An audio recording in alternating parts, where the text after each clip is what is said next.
Bonsoir madame, bonsoir messieurs, bienvenue dans Politique à la carte, votre rendez-vous hebdomadaire d'analyse et de décryptage de l'actualité politique en République démocratique du Congo. Ce soir encore, nous allons nous retrouver pour discuter, pour analyser ce qui se passe dans notre pays sur le plan politique et tout ce qui va avec.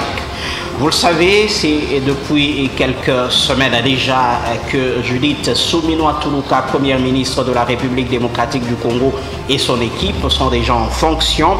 Nous les avons vus déjà se déployer sur l'ensemble de la République démocratique du Congo. Elle-même, la chef du gouvernement, vient de séjourner à l'est du pays, dans le sud Kivu, dans le nord Kivu.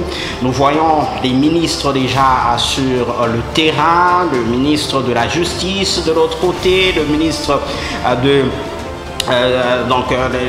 les autres membres du ministère, les affaires foncières, le ministre de l'Intérieur. Alors, nous allons essayer un peu d'analyser déjà les premières actions du gouvernement Tuluka. Est-ce que cela augure d'un bon avenir? Est-ce qu'on peut déjà sentir qu'il y a un changement, qu'il y a de l'amélioration, ou c'est tout simplement des faits et d'annonces, des actions sans lendemain? Nous allons essayer un peu de nous projeter par rapport à ce que nous voyons et de nous projeter dans l'avenir. Et en deuxième partie de l'émission, vous le savez, l'actualité aujourd'hui, c'est de la publication des listes des membres du gouvernement au niveau provincial. Et ici, dans la province du Haut-Katanga, le même exercice a été fait. Le gouvernement a été déployé, 10 ministres. Mais à côté de ces 10 ministres, il y a aussi 10 commissaires. Et apparemment, c'est conformément à l'instruction du ministre national de l'Intérieur, de ne plus voir les commissaires au sein du gouvernement provincial. Déjà, il y a eu un télégramme qui a circulé sur les réseaux sociaux où on convoque les gouverneurs au niveau de Kinshasa.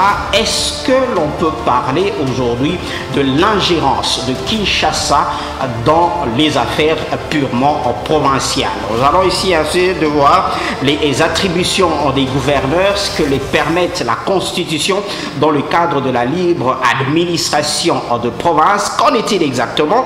Nous allons en parler de ça. Et vous le savez, 30 juin, c'est aujourd'hui, 64 ans après l'indépendance de la République démocratique du Congo. Quel bilan? Où en est-on?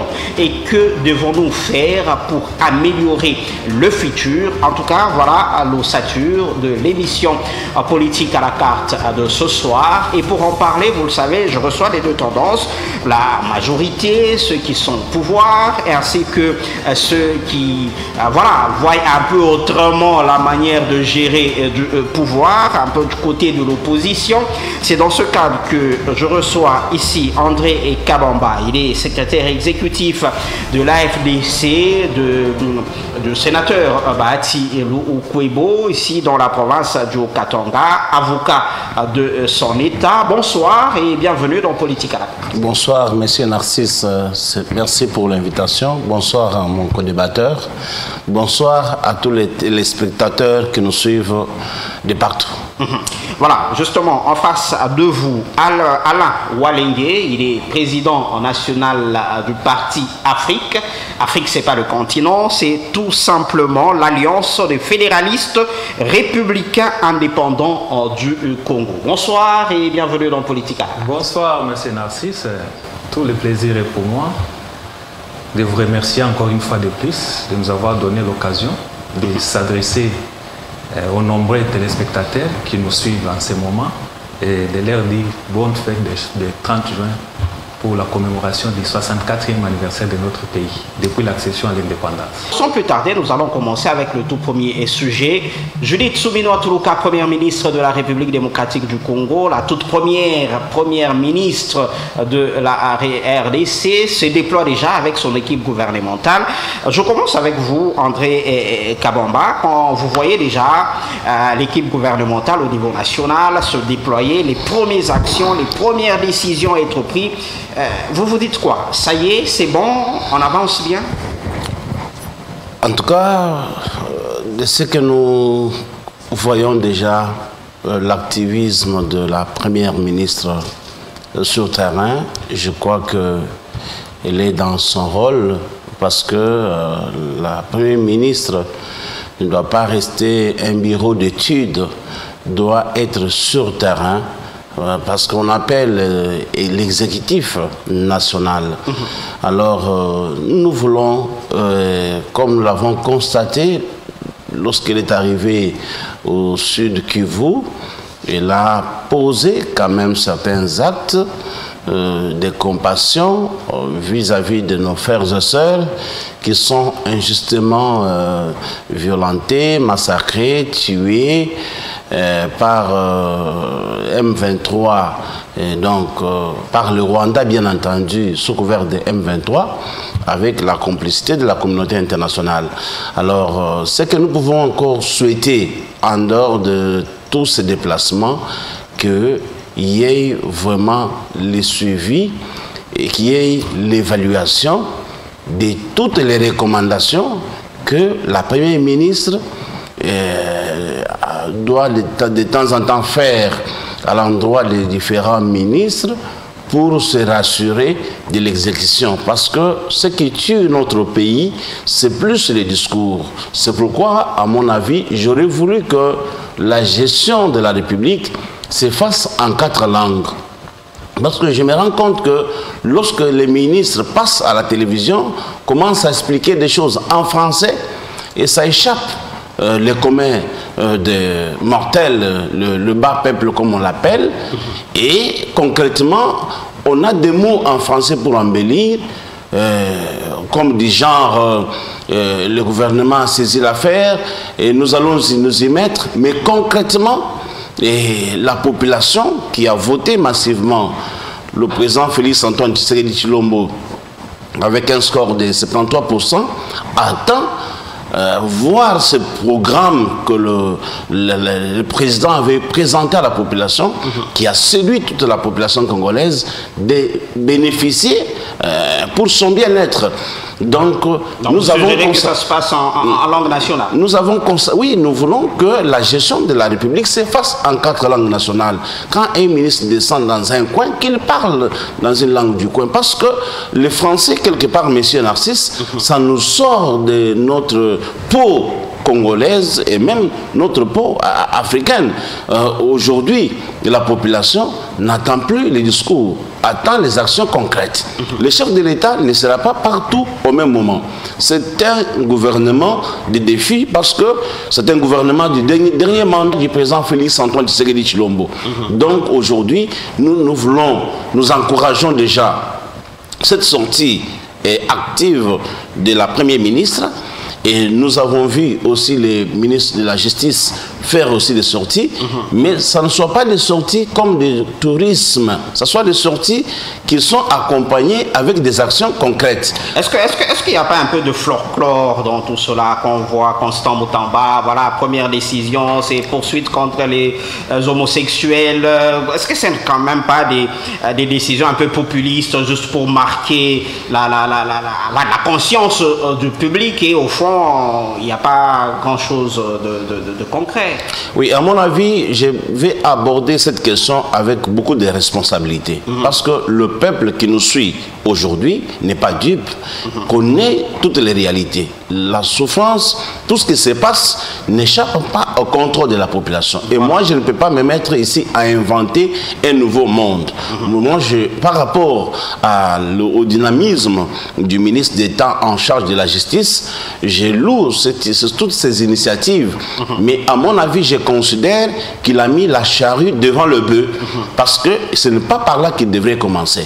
Parce qu'il a déjà la matière. Le chef de l'État avait déjà fait le diagnostic de notre justice, qui a déclaré que notre justice est malade.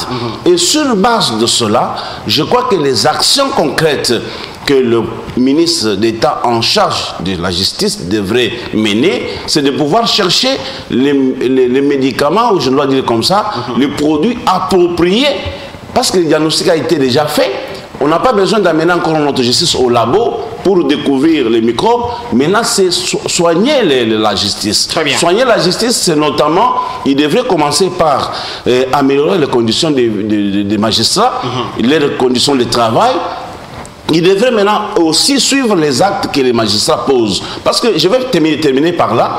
Et aujourd'hui, vous allez constater que si ceux qui sont arrêtés injustement pour des faits civils, si ceux-là qui sont arrêtés sans procédure se voyaient être réhabilités dans leurs droits, ils vont déjà jeter des fleurs au chef de l'État. Donc la bonne manière de le faire, c'est de commencer d'abord par là, que d'aller commencer à parler des homosexuels. C'est mauvais, c'est immoral, mais ce n'est pas une priorité.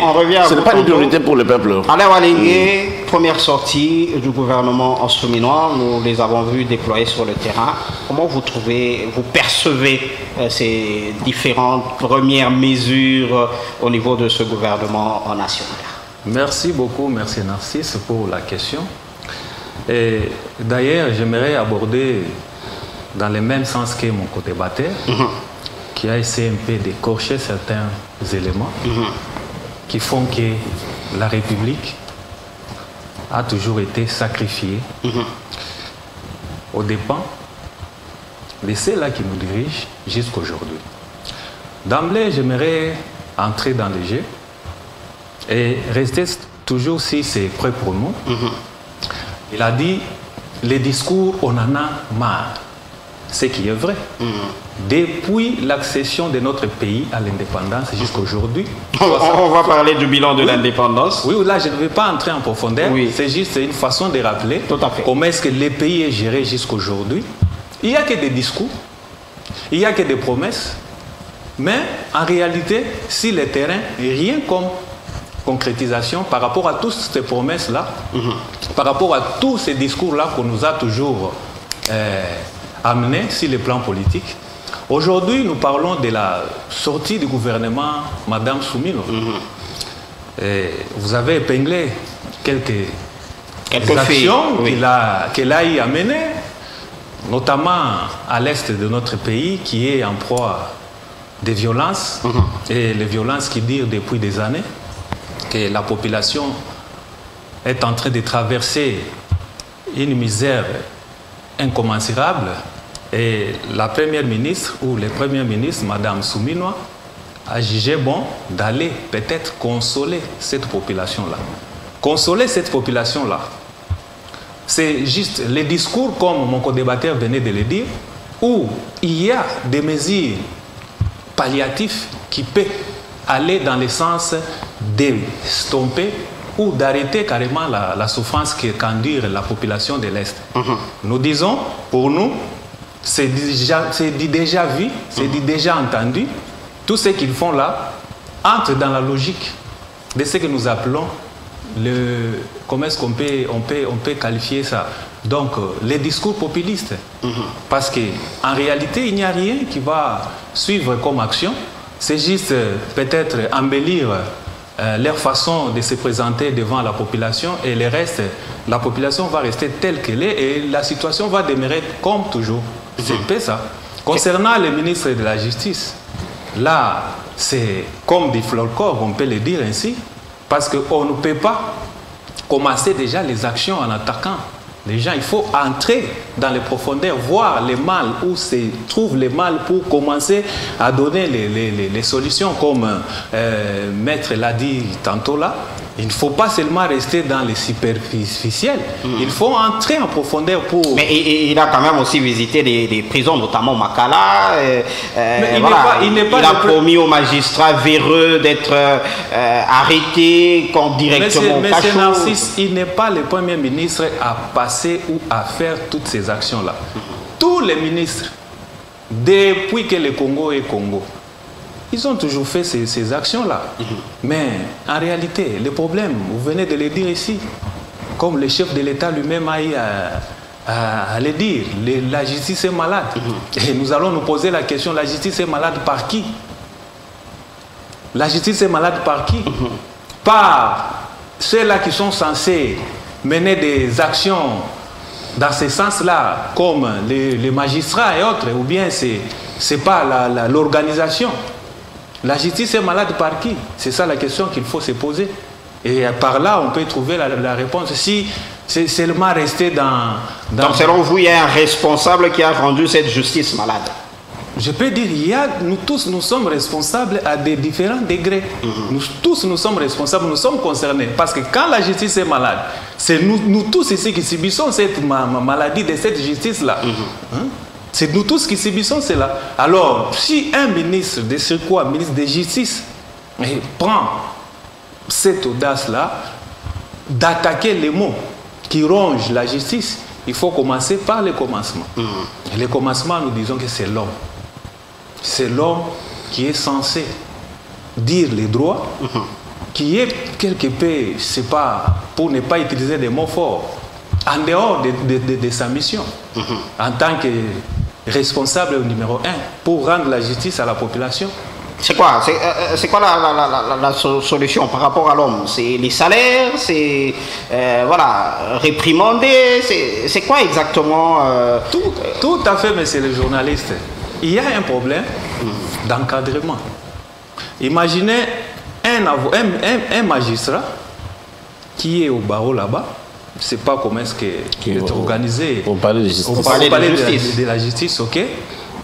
Qui n'arrive pas à nouer les bouts du mois avec tout ce qu'on peut présenter là-bas comme dossier. Il peut être tenté. Il peut être tenté à tout moment. Et voilà maintenant là où il peut mener la justice. Vous voyez un peu.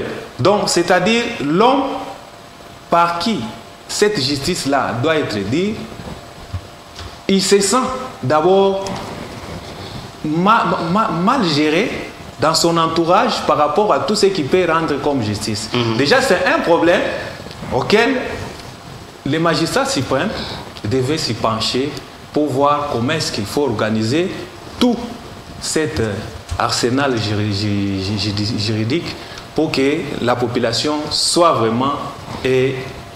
Très bien. Voilà, tous un peu comme lui, vous parlez de ce qui a déjà été fait, c'est du déjà vu, c'est du déjà entendu, c'est... voilà. Concrètement, qu'est-ce que vous vouliez voir qui pourrait vous dire, là, ça y est, ce n'est pas du déjà vu, ce n'est pas du déjà entendu? C'est quoi, par exemple? Beaucoup de choses, monsieur Narcisse. Le Congo traverse les pires moments de son histoire. Parce que selon ce que nous vivons aujourd'hui, là, par rapport aux promesses, par rapport au discours, rien ne change. Et concrètement, nous voulons que les actions soient réellement posées en faveur de la population. En dehors des discours qu'on peut nous proposer, en dehors de tout ce qu'on peut mener comme action d'éclat pour peut-être s'attirer la sympathie de la population, mais il faut passer à l'action. Mais vous avez l'impérium du pouvoir. C'est à vous de voir là où ça ne va pas. C'est à vous de voir qu'est-ce qui a été fait et qui n'a pas été bien fait. Et aujourd'hui, ici, nous sommes arrivés à ce niveau ici qu'on puisse nous tous déclarer que la justice est malade. Qu'est-ce qui a manqué pour que cette justice soit vraiment une justice qu'on doit vraiment mériter pour cette population en République démocratique du Congo? C'est passer du discours au concret. C'est tout ce que la population demande. Passer du discours au concret, André comme une réaction? Oui, ma réaction est chaude. Je n'ai pas dit que ce sont des discours populistes. Ça, ce sont ses propres mots, ne sont pas les miens. Mais je dis seulement, à la différence, derrière le langage, rien n'est fait concrètement. C'est un langage qui est devenu dénominateur commun de l'opposition. Je crois que c'est devenu comme un mot qui est déjà programmé dans une machine qui sort à tout moment. Mais je pense qu'il faut être réaliste. C'est pas la population. Il faut être réaliste. C'est la population. Depuis que Félix Tshisekedi Tshilombo est arrivé au pouvoir, il y a eu des avancées. Il y a eu des choses, qui ont été faites. Les magistrats véreux doivent être ramenés en prison. Oui, je veux dire seulement que depuis que Félix Tshisekedi Tshilombo est arrivé au pouvoir, il y a eu beaucoup de choses qui ont été faites, mais qui ne sont pas encore de nature à satisfaire la population. Mais dire qu'il n'y a rien, c'est de mauvaise foi. Maintenant, s'agissant du domaine de magistrat, si concrètement il faut y aller, il y a deux problèmes. Il y a le problème d'abord de patriotisme, de nationalisme. Parce que nous avons constaté que même ceux-là qui touchent un salaire décent, ils volent toujours.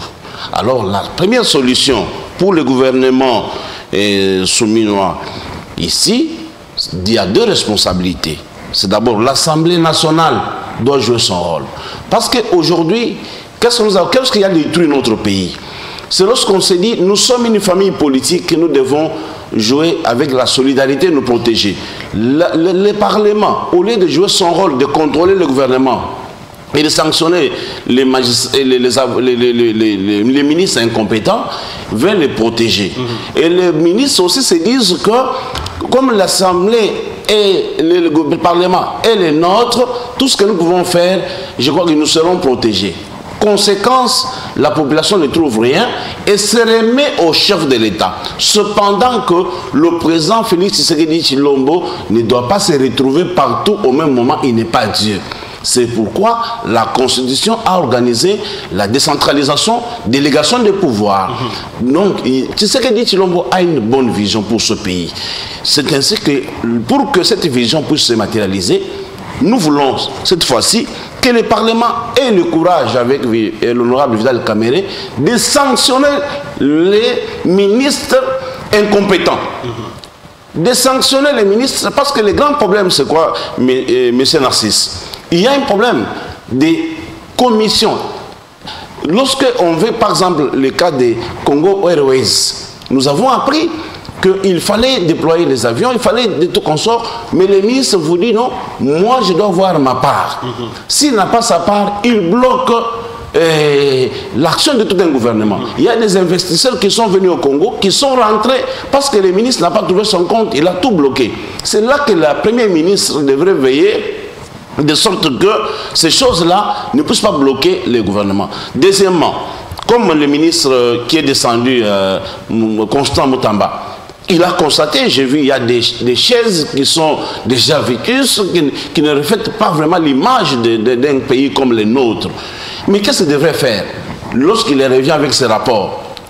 Quelle est la réaction de la première ministre? C'est de pouvoir instruire, qu'on mette les moyens à la disposition du ministre pour qu'on puisse encore doter, améliorer les conditions des avocats. Donc ça veut dire que ce qui est concrètement pour notre justice, il y a un problème d'abord. Il faut d'abord tenir compte des salaires, parce que les magistrats doivent avoir quand même un salaire décent. Ce sont des personnalités d'honneur.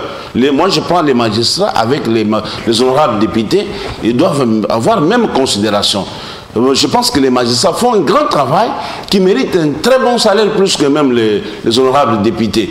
Alors, il faut que ce magistrat évolue dans de bonnes conditions, améliorer les salaires. Deuxièmement, il faut que vous voyez, depuis le temps colonial, qu'on avait construit les installations de justice, bien entendu, les palais de justice. Voilà. Mais aujourd'hui, vous savez qu'il y a eu un recrutement de nouveaux magistrats.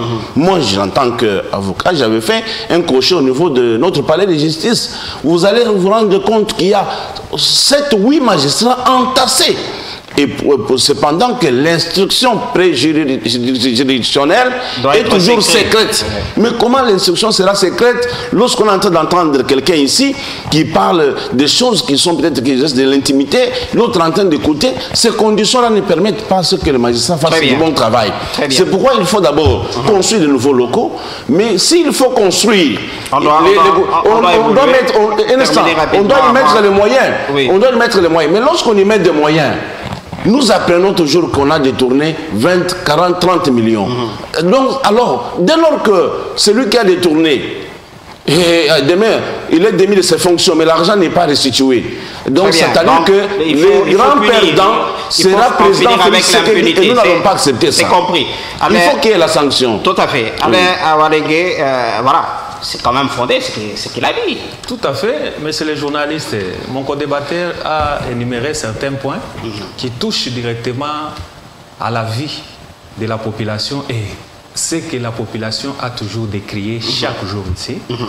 Je me vois mal, lui qui est du pouvoir en train de se plaindre par rapport à la gestion des, je sais pas, du gouvernement. Je ne me plains pas. Tu te plains parce que quand ici vous dites nous donnons, ce sont des conseils que nous donnons. Vous donnez des conseils. Nous donnons des conseils.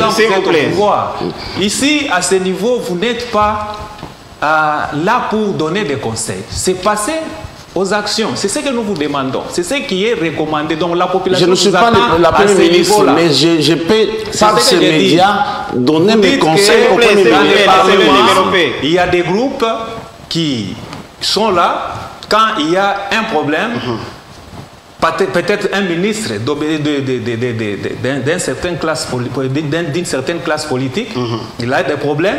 Il y a les éléments où quelques députés au Parlement, lorsqu'il y aura, c'est pas l'émotion de censure ou l'émotion pour les jeter, il y en a qui sont là pour les protéger. Ça s'est fait. On a toujours vu ça. Et pourquoi pas ne pas arrêter cette hémorragie jusqu'à aujourd'hui? On continue. Au lieu de se plaindre, au lieu de donner les conseils, il faut passer à l'action. Nous avons vécu ici avec les 5 ans passés. C'est toujours la même chose. D'ailleurs, lui-même, il a évoqué les problèmes de détournement qui sont venus quasi quotidiennes dans les chefs des dirigeants au niveau de Kinshasa. Vous voyez tout ça. Alors, quand vous allez dire que nous donnons des conseils, vous donnez des conseils, il faut prendre des mesures adéquates pour que ces comportements-là puissent cesser. Très bien. C'est bien compris. Permettez le silence. 2 secondes. On doit passer au deuxième sujet. 2 secondes. La population le suit attentivement. Parce qu'on a toujours tendance à jeter l'opprobre sur le chef de l'État en disant que c'est Félix qui a échoué. Et moi, je voudrais éclairer la population congolaise. C'est lui qui avait bâti campagne. Un instant, on m'a donné seulement 2 secondes. S'il vous plaît. S'il vous plaît. C'est lui qui a été élu, bien sûr, mais il ne doit pas être partout au même moment. Donc, c'est une façon d'attirer la vigilance de la population pour dire Félix Tshisekedi doit être accompagné par la population qui doit dénoncer et aussi être très regardant vis-à-vis de ceux-là à qui il a donné des responsabilités, que ce soit au niveau national et provincial. À la justice, tout ça pour suivre les actions du gouvernement. À quoi servent tous ces services-là? Donc si la population se donne les charges de dénoncer ou bien d'accuser les détournés, donc là, c'est-à-dire le gouvernement est on aborde à l'abandon.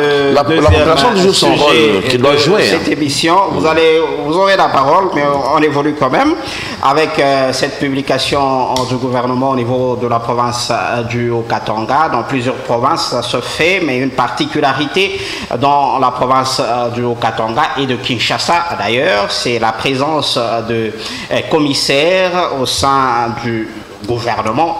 En fait, c'est long parce qu'il y a des discussions là-dessus. Voilà, ce gouvernement, cette équipe a été dévoilée, 10 ministres, 10 commissaires. Et voilà, déjà par rapport à cela, avant qu'on en arrive à ce télégramme qui appelle les 2 gouverneurs au niveau de Kinshasa, qu'est-ce que ça vous inspire? Je commence avec vous, Alain Walengue. Oui, mais c'est Narcisse. Vous savez, quand il y a un désordre organisé, on aboutit toujours au résultat pareil. Je ne sais pas si vous avez bonne mémoire. Nous avons vécu ici, nous avons connu ce genre de gouvernement avec des commissaires généraux, je ne sais pas si c'est la Constitution qui demande à ce qu'il y ait des commissaires généraux, je ne sais pas. Mais aujourd'hui, dans ces 2e mandatures de M. Félix Tshisekedi Tshilombo, nous avons assisté aux nouveaux gouvernements provinciaux qui sont sortis sur l'étendue de la République démocratique du Congo. Nous avons suivi les messages des ministres de l'Intérieur interdisant aux gouverneurs de procéder à cette façon de voir les choses, c'est-à-dire avoir des commissaires généraux dans les gouvernements. Chose étonnante, c'est voir le gouvernement de Kinshasa avec des commissaires généraux et aussi le gouvernement du Haut-Katanga, le gouvernement provincial du Haut-Katanga avec les commissaires généraux. Alors on s'est dit, est-ce que qui respecte la loi ou qui ne respecte pas la loi? Et c'est le ministre de l'Intérieur qui ne respecte pas la loi ou ce sont les gouverneurs qui ont mis à leur sein les commissaires généraux dans le gouvernement provincial de leur province. Alors on se pose cette question.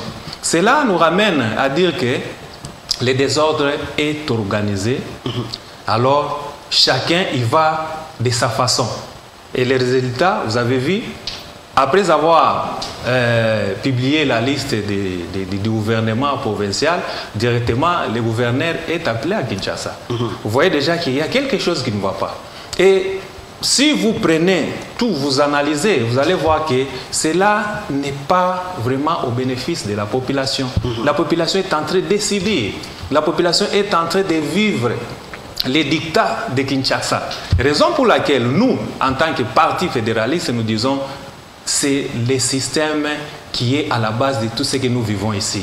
Changeons de système, passons au fédéralisme, parce que là, nous aurons à chaque province, chaque entité administrative aura à gérer et puis à gérer ce qui est permanent afin que la population puisse se retrouver. Parce qu'avec ce système ici, parce que vous voyez, dès que lui, il a procédé à la nomination des commissaires généraux, il est rappelé à Kinshasa. C'est-à-dire à Kinshasa, là où ils sont partis, il n'y aura pas de solution. On va revenir toujours à la case de départ. Comment est-ce qu'on va revenir à la case de départ? Parce qu'il y a des gens qui ont dans leurs mains le pouvoir de gérer les provinces au détriment de la population, parce que quand les gouverneurs gèrent, c'est pour la population locale.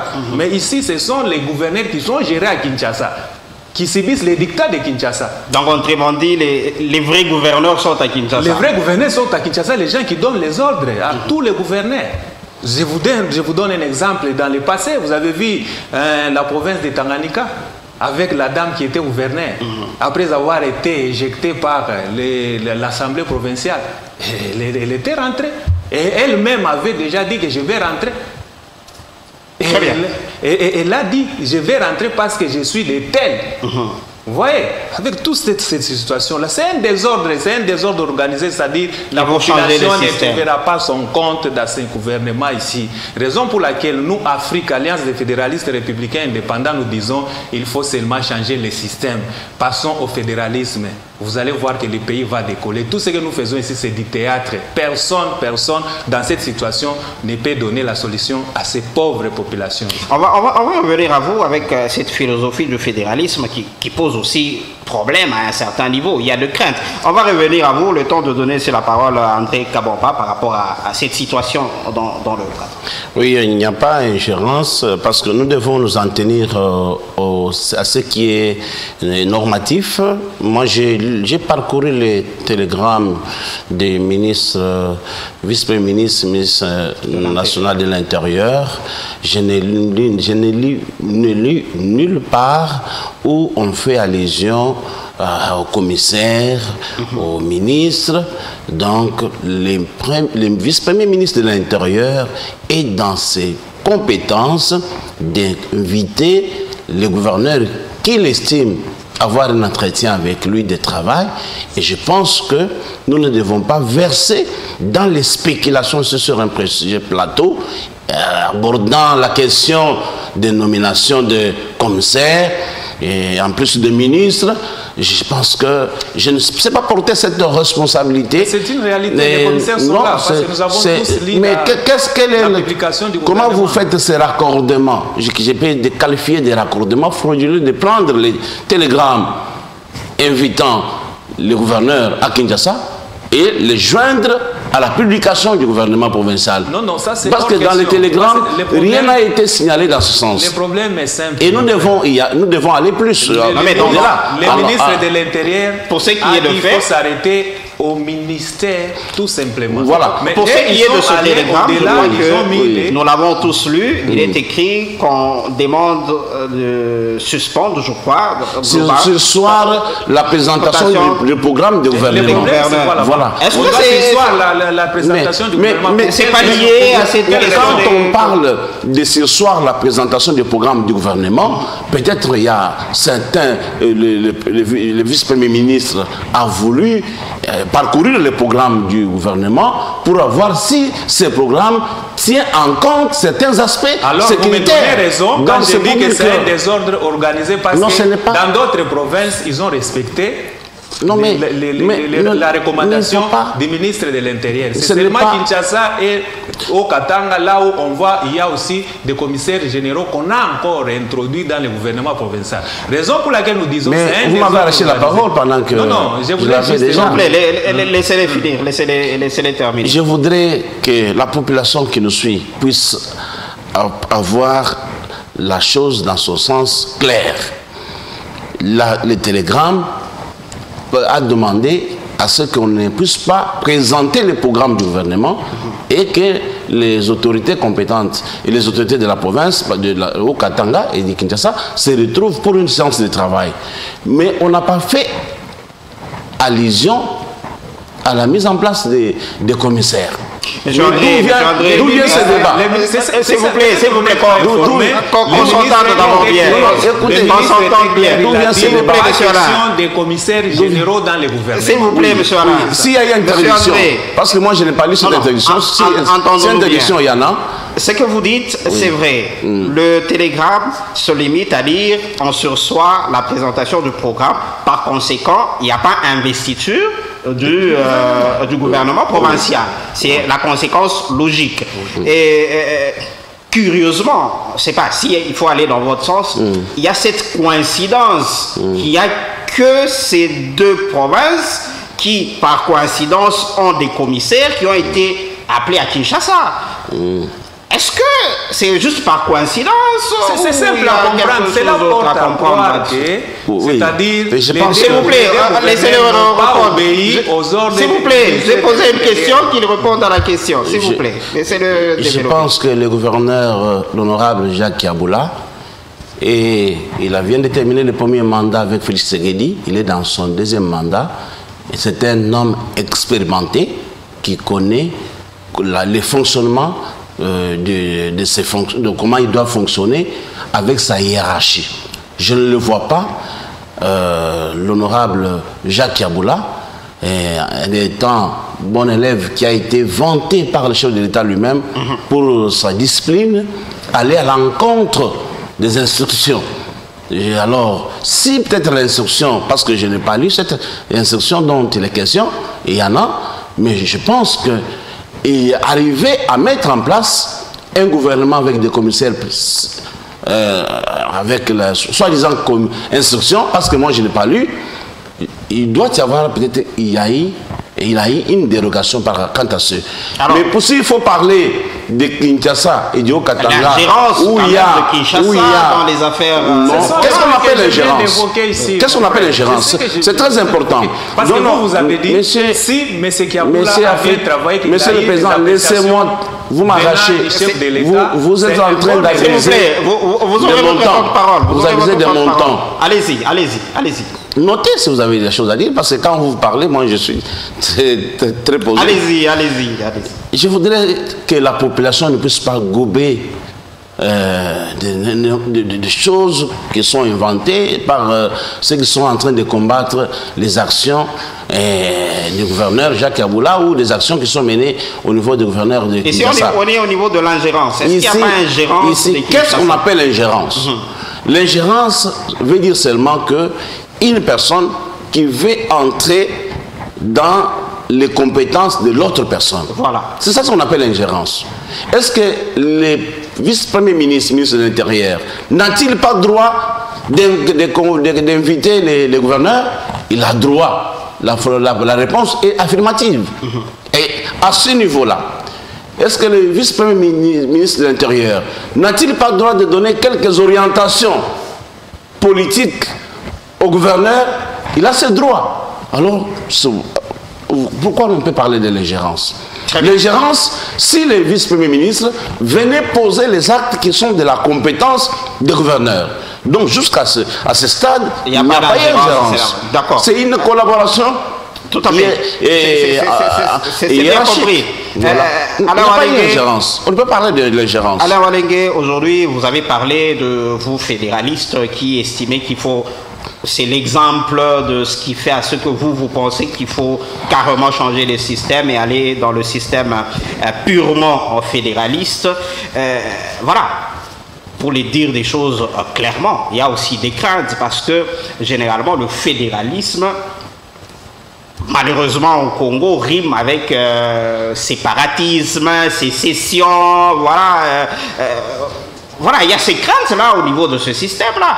Oui, mais c'est Narcisse, c'est vraiment facile de dire ce que peut-être vous venez d'évoquer là, pour les gens mal intentionnés qui, depuis les années de notre pays à l'accession, depuis que nous avions eu l'indépendance, il y a des gens mal intentionnés qui se sont constitués comme groupe pour empêcher que les Congolais ou la population congolaise puisse vraiment bénéficier des richesses qui regorgent notre pays, en se posant comme les défenseurs de l'unitarisme dans tout ce qu'il y a comme un système de prédation.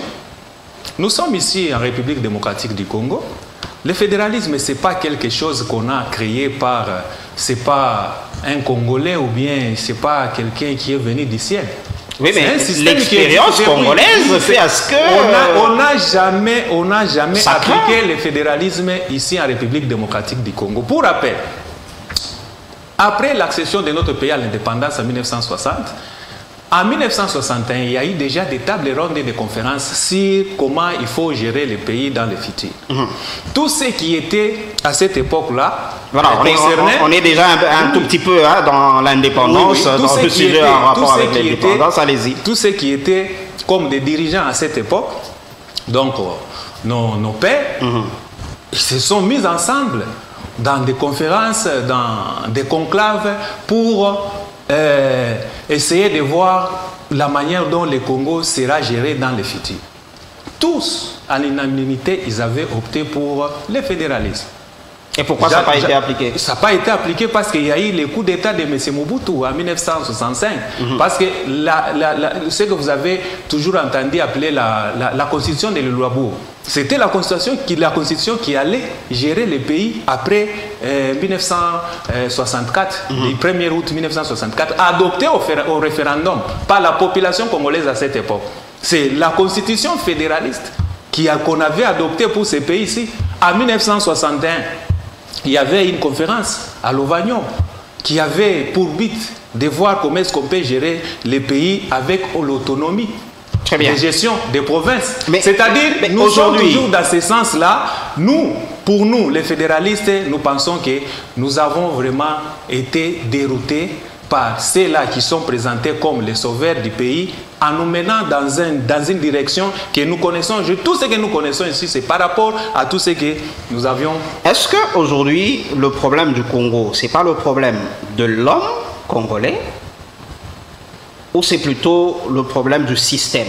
Voilà. Est-ce que dans le fédéralisme, si l'homme il est c'est qu'il soit fédéraliste ou pas, voilà, c'est l'homme qui pose problème. Non, mais chez les journalistes, il y a une très nette différence par rapport à la gestion du pays concernant le fédéralisme. Quand quelqu'un veut détourner, qu'il soit fédéraliste ou unitariste, c'est un détournant? Non, parce que le système dans lequel nous sommes favorise beaucoup de choses qui vont à la contre de la population congolaise. Premièrement, quand vous voyez que la gestion de toute la République est décidée par le gouvernement au niveau central. Donc les gouvernements locaux n'ont pas cette capacité-là de prendre les décisions et surtout de prendre des initiatives qui peuvent aller dans le sens de porter un soutien ou de porter une solution aux problèmes que connaissent la population sur le plan local. Et tout vient de Kinshasa. Nous avons eu comme exemple, vous avez vu les problèmes des gouverneurs comme on venait de l'évoquer ici. Les gouverneurs sont tout le temps appelés à Kinshasa. Bien sûr, c'est dans le cadre des consultations et consorts. C'est tout à fait normal. Mais ici au Congo, ce n'est pas ça. C'est-à-dire quand un responsable local est appelé à Kinshasa, c'est pour avoir des injonctions par rapport à tel sujet ou par rapport à tel événement. Et cela ne profite pas à la population. Raison pour laquelle nous, fédéralistes, nous disons ceci.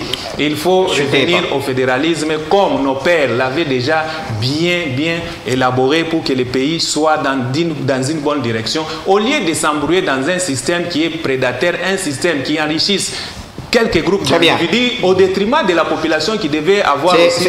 C'est compris. André Kabamba, est-ce qu'aujourd'hui, certaines langues disent que, voilà, le ministre de l'Intérieur, le vice-premier ministre de l'Intérieur, Jacques Machabani, joue un peu avec le feu. Est-ce qu'aujourd'hui, si on élaguait les commissaires, est-ce que votre famille politique ne risque pas d'imploser parce qu'il y aura beaucoup de mécontents?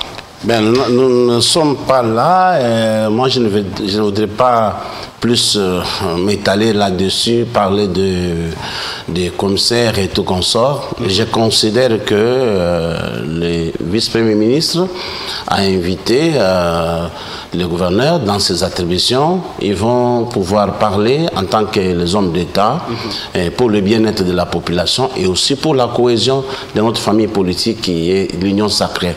Et vous verrez que le gouverneur va rentrer, les choses seront normales. Il n'y aura pas de couacs. Si vous me donnez l'occasion à une prochaine émission, je vous dirais que c'était une séance de travail, tout s'était bien passé. Donc sur cette question, soyez apaisés.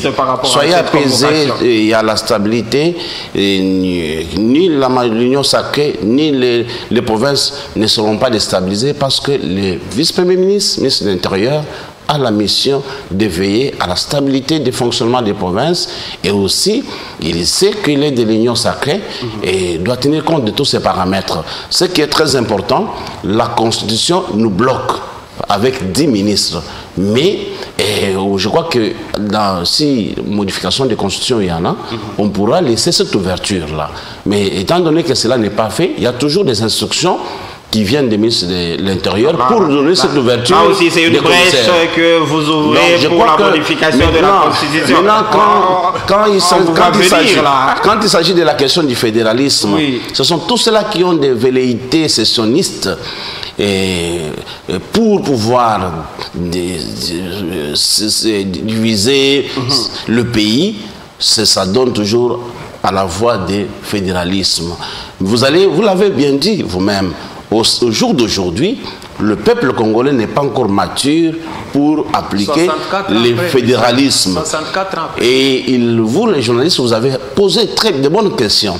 Est-ce que le problème aujourd'hui de la bonne gouvernance, du développement, est-ce que c'est au niveau du fédéralisme? Non, parce que moi je vous informe, vous n'avez pas d'informations.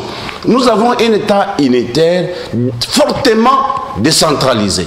Les gouverneurs ont la personnalité juridique. Vous voyez avec la nouvelle loi minière qui a donné la redevance minière est gérée par les bourgmestres, est gérée même par les chefs de secteur. Les entités territoriales décentralisées. Donc ils ont cette compétence. Nous suivons les chefs Kaponda, de temps en temps il est en train de mener des actions.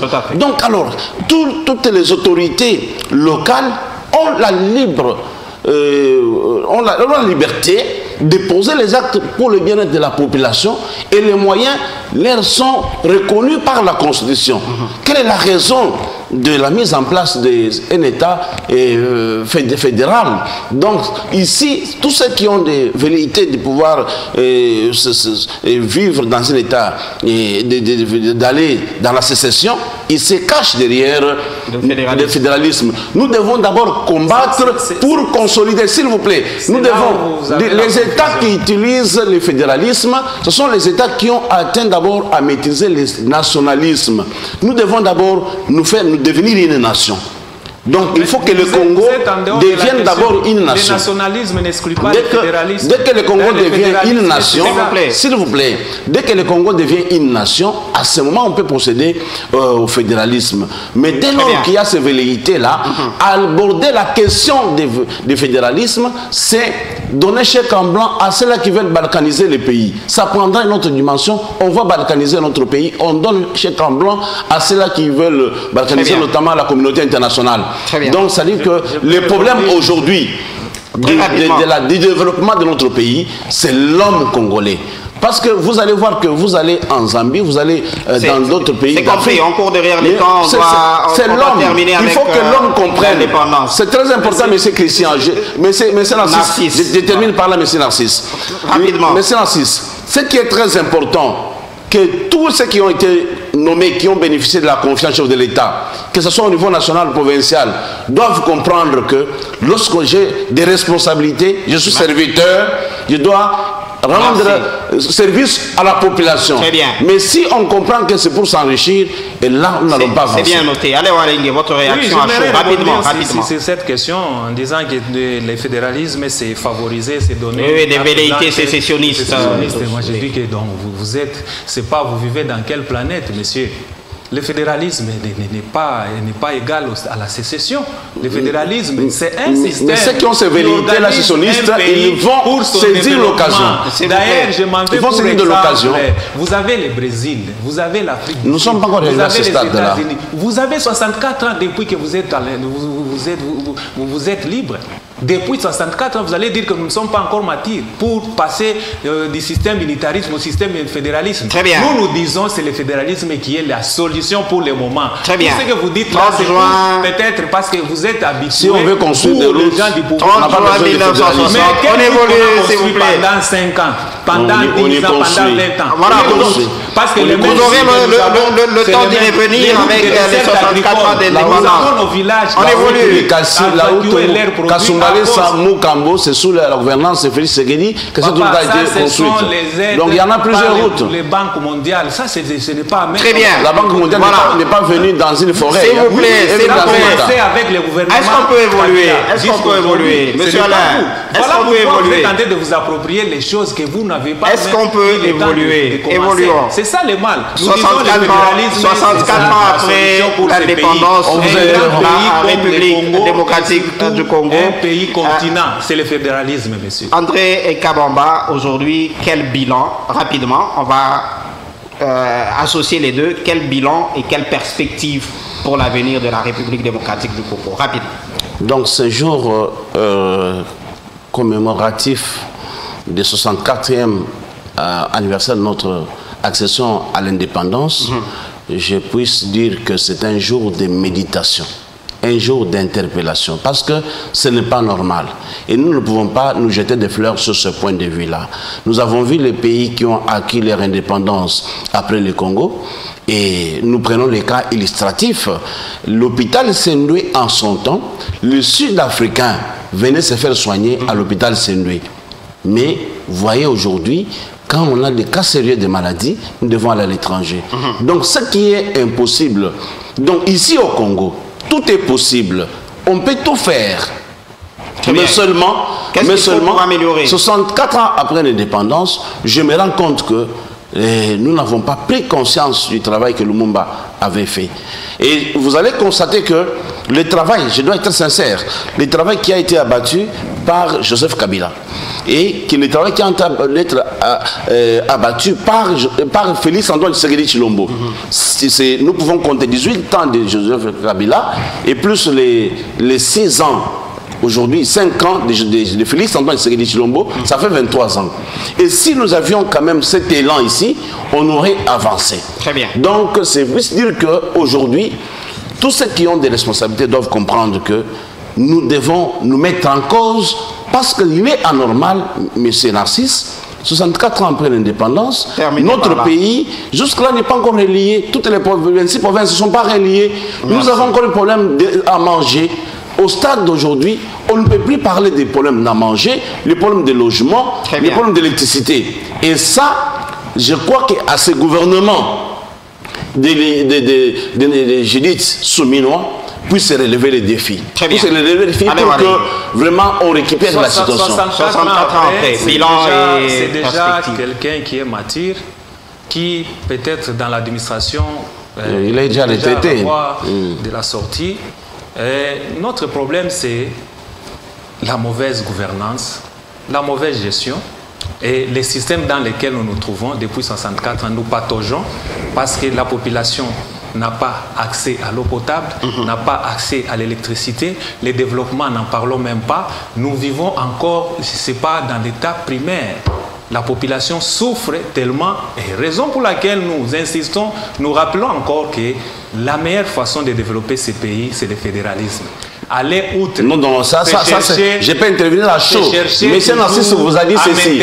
Si vous êtes dans le fédéralisme avec ces Congolais qui n'ont pas l'amour pour le peuple, qui n'ont pas d'amour pour sa population, il n'y aura rien. Le problème, c'est pas ce qu'on gère tout au niveau de Kinshasa. Non, le problème n'est pas ce niveau-là. C'est Kinshasa qui nous apporte toutes ces malheurs que nous vivons ici. Lorsqu'on détourne, ce n'est pas un problème de régime. Ça c'est un faux débat. au niveau de Kinshasa, on va devoir conclure. Il faut alléger la gestion du pays. La gestion déjà allégée. L'émission, apparemment, fédéralisme et unitariste. On va dormir ici, vous n'allez pas vous entendre. Aller de l'avant. Merci. Lisez la loi sur la libre administration des provinces. Merci. Les localités à vous. Merci beaucoup. On est pratiquement à la fin. On est pratiquement à la fin. On est pratiquement à la fin. Je suis désolé, on doit finir. Merci. C'est pour favoriser. Merci. Je vous remercie quand même. Merci à vous, monsieur André Kabamba. On est pratiquement à la fin. Merci d'avoir accepté l'invitation de Politique à la carte. Merci beaucoup, merci Narcisse. Merci aux téléspectateurs qui nous ont suivis attentivement. Merci à mon co-débatteur. La chose la plus importante, aimons notre pays. Parce que nous vivons, nous mourrons. Merci. Et ceux qui viendront après nous, ils vont nous juger. Et nous devons aujourd'hui prendre des décisions derrière Félix Antoine Tshisekedi Tshilombo pour pouvoir relever les défis. Et ce n'est pas impossible. Voilà, c'est la majorité, c'est normal, il faut citer le guide suprême. Merci à vous, Alain d'être passé dans Politique à la carte. Je remercie aussi les nombreux téléspectateurs qui étaient en train de nous suivre. Et nous disons ceci, il n'y aura pas de l'amour sans justice distributive.